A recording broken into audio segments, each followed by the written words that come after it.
I think RFK definitely knows better. He's just saying that because it's a good line and people will believe him. Yeah. And I mean, look, that's how it works.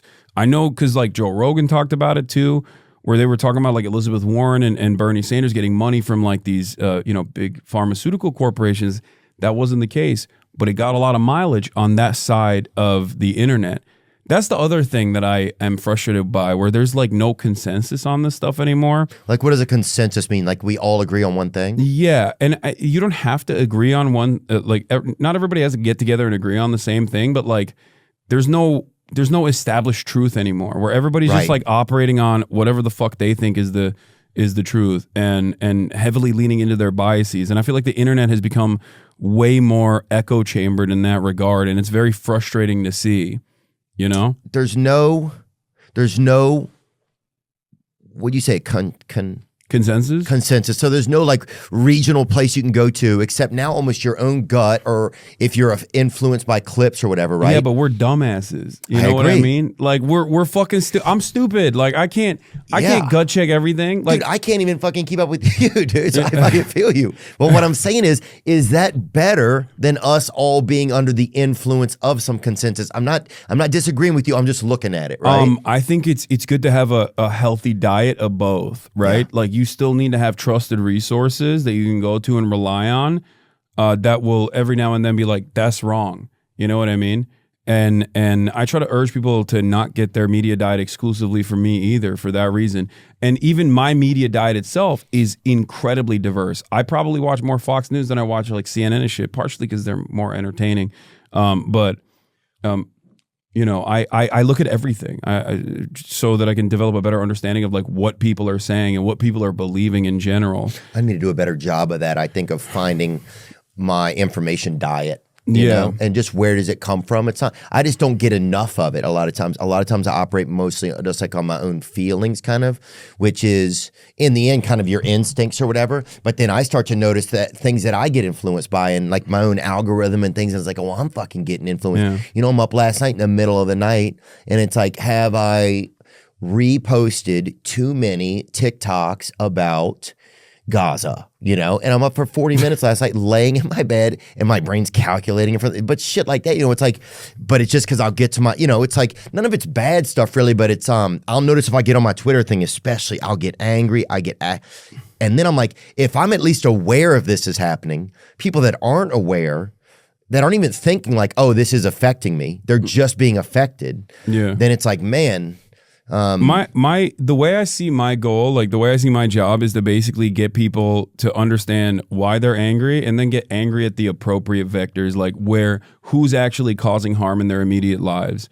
That's why I actively urge people to unionize and work to organize in their communities and organize in their workplaces in general, so they have a network of support with like, not necessarily even like-minded people, but like people that have the same interests, right? You don't have to like your coworkers all that much, but no matter what, your boss is still fucking you over in the exact same way, right? He wants you to work the most amount of hours for the least amount of pay. You want to work the least amount of hours for the most amount of pay. This is a contradiction, right? So how do you resolve that? The only way to overcome the unlimited amount of power that your boss has over you is by getting together and being like, hey man, you got to give us a better contract, right? Like those are the things that I advocate for, so that people develop a better understanding of who's actually harming them, and maybe improve their lives immediately in the short term, and then build on that momentum. With that said, do you think we should have like a higher minimum wage, you feel like? I mean, I think that's one part of this story, but I do it's too. not. I've thought about it a lot. I've listened to people talk about it. Yeah, I think it's good, but that's still a Band-Aid solution. I think like there needs to be more labor back control in general, like unions and stuff. Yeah, labor unions. Yeah, we have 10% union participation rate in this country, is lower than other countries that we fucked up, like Chile. Wow. Like we fucked up Chile. We did a coup there. We set up a dictatorship, and they Chile, still are able to unionize more than us. Yeah, and we rewrote their constitution, and they still have a higher union participation rate than we do. They have 15% in Chile. We have 10%. Do you see? Because we had the Teamsters president, one of the Teamsters union presidents on. Oh yeah, you had Sean O'Brien. Yeah, he was interesting. Yeah, I've interviewed him before. I've like had some convos on him. He has a podcast now. Oh, he does? Yeah. I didn't know that. I saw him at the inauguration. It's just interesting I'd never talked to a Teamsters union president. I've heard of the Teamsters, I watched Newsies or whatever, like when I was a kid a bunch. Yeah. But it was just interesting to see that, to learn about unions and see how they work. And then some people are like, well, once you get unionized, it's hard you don't have as much individuality. So if I'm super hard worker and I'm self-motivated, then maybe I don't want to be a part of a union, Yeah.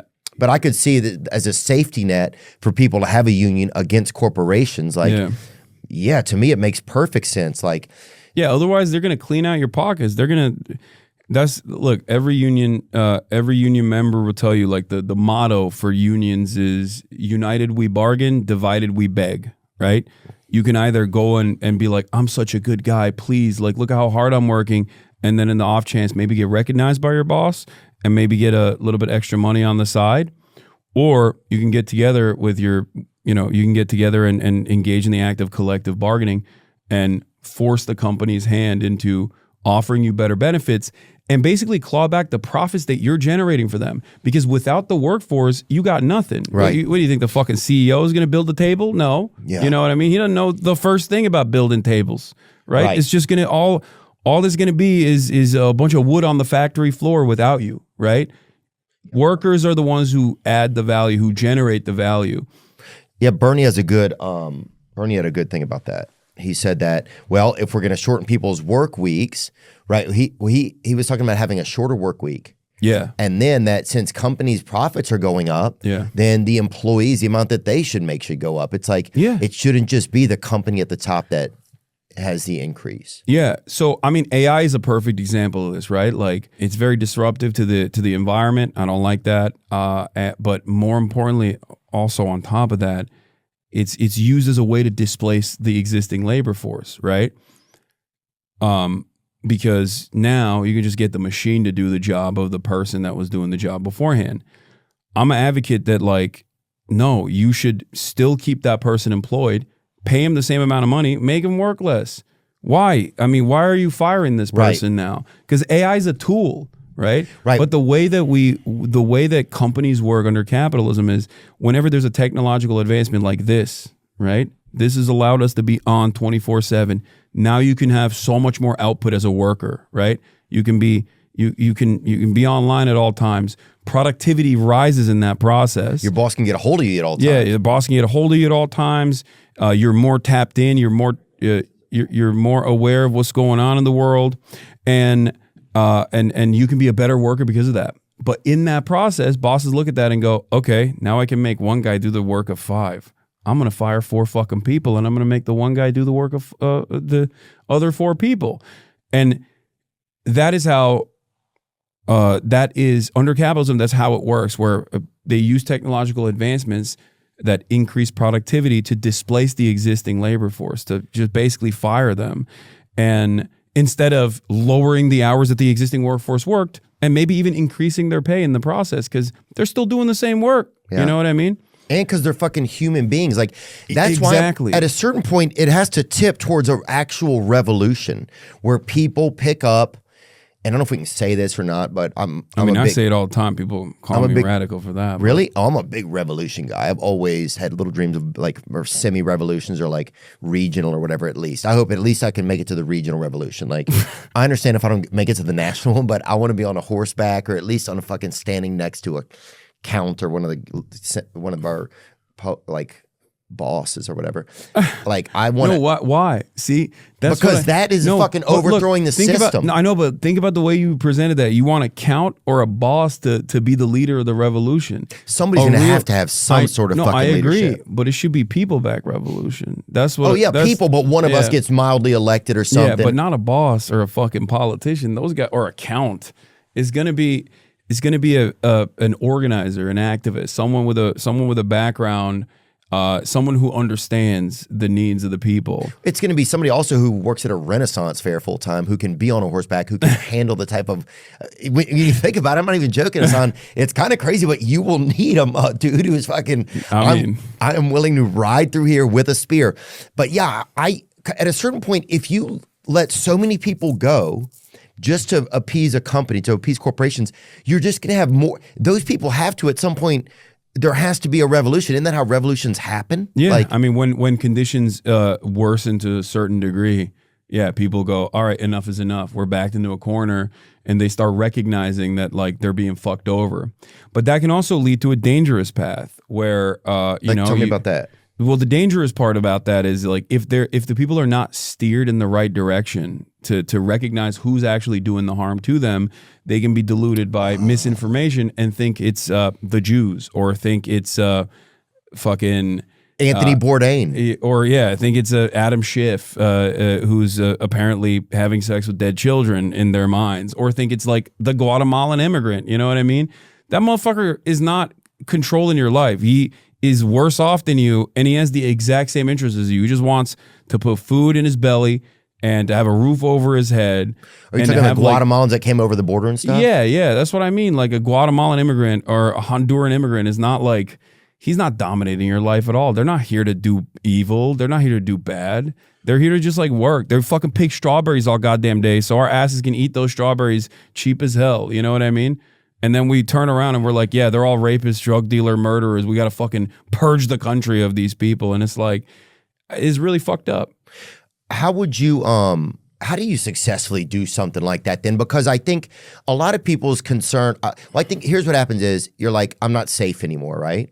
And you start to feel, right, there's people that were raped or killed. There was a couple instances where they put them on the news, right? They were on the congressional, they had some of the Trump people. Trump had them at the victims at the joint congressional hearing. Right. So I think you hear about those things and you're like, well, yeah, you'll start to apply them to everyone. I think, which is crazy. Think about that. We say there's 20 million undocumented migrants in this country. They come from every part of the planet. Agree. And they to do, think no that doubt. they're all one collective hive mind that's here to do like evil rapes and shit is psychotic. I'm like, bro, like they don't even speak each other's language. Like, what are you talking about? Like, they have no unified hive mind here, but you basically learn to think that way. You learn to hate in that regard. And I think the media plays a big role in this, like right-wing media specifically. Is it hate though, you think? Because it's like, I just it's fear. Okay, so because to me it's like, have a fucking organized system. If I go to I went to Canada a couple days ago. It was heck getting in and out of there. It's heck getting in and out of there. It's super organized. It's like, but we should, because here's the thing, if you don't know who's in your country, then you can't do a correct census. You can't allocate things correctly to people. You can't know who needs what in certain areas. That's why they also factor undocumented migrants into the census as well. But if they're fearful of the federal government, they're not going to open the door for a census guy. That's part of the reason why sanctuary cities began to begin with. It was actually advocated for. This is old lore. People don't even know this at this point because everybody thinks like, oh, sanctuary cities is woke libtard bullshit. Bro, it was the fucking cops and the FBI that was advocating for sanctuary cities.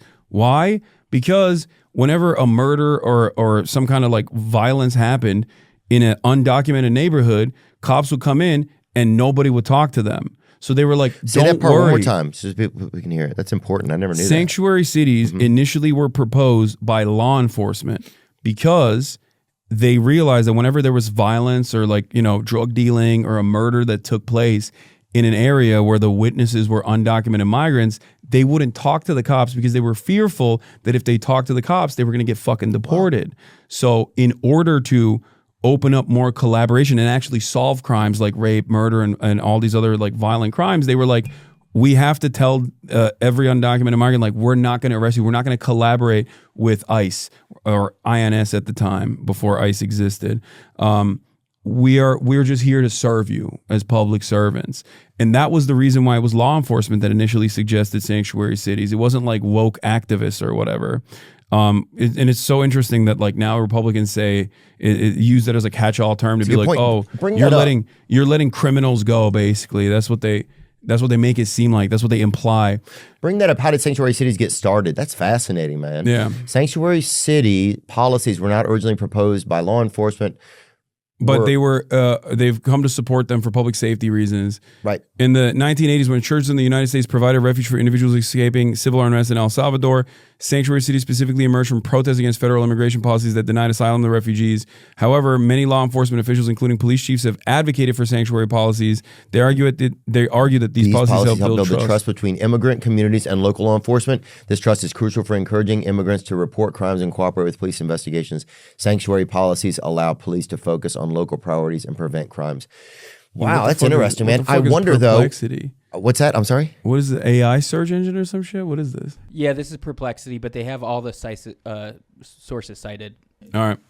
I think it's interesting then, though. I wonder how many cities then jumped on it as even on the Democratic side to say like, or left side, whatever you want to call it, but like to say, oh, I better be a part of this now if I want my voters to then vote for me. You know what I'm saying? Like, so sometimes like the political kickball gets created one way, but it also gets used in a field in another way. Well, it's not. I don't think it's a bad thing anyway. Like because I'm a active amnesty advocate. Like I think first of all, this is a civil offense. Amnesty, like crossing the border is a civil offense. Right. Right. And you have a 5-year period where if you haven't done any crimes, like the statute of limitation is over. Now there's different legal, there are different legal interpretations of this, and people go back and forth on it. But like the way I think about it is like if a dude is in here and they're working, right, and they're not trying to do they're not here to do evil shit. They're here to just simply work. Give him documentation. The difference between an undocumented migrant and a documented one is just a piece of paper, is paperwork. Process these people and allow them to contribute to our coffers in more meaningful ways, because they already pay taxes, but they could be paying more taxes as well. Do they pay taxes if they're undocumented? Yeah, because I think they still pay into Social Security because they have to get a Social Security number, some sort of Social Security number. They pay for sales taxes, things of that nature. You know what I mean? Like there's a bunch of different contributions that they make, and they can't take advantage of any of the government programs anyway. That's why a lot of Republicans lie. They'll be like, "Oh, undocumented migrants are like stealing our our social safety nets," and I'm over here like, what the fuck? What social safety nets do we have? What are they? We don't have health care. Like, what are they? Are they taking advantage of health care that we don't have? They don't have health care. The thing is, Republicans will literally factor in their natural born U.S. citizen children into the equation to be like, see, they're sending their children to public schools. It's like, bro, that's an American citizen. Right. The child is an American citizen. Yeah. Yeah. 1 in 15 households in this country is a mixed status household. 1 in 15. Oh, yeah. You can't even, everybody's mixed now, it feels like. Mixed status, like as in one parent is undocumented, like a non-citizen. Oh, yeah. Yeah. So it's probably Mexican a lot of times, I would bet. And that's just even my Mexican friends are always like, my uncle's in the back or whatever they'll say, and I don't say anything.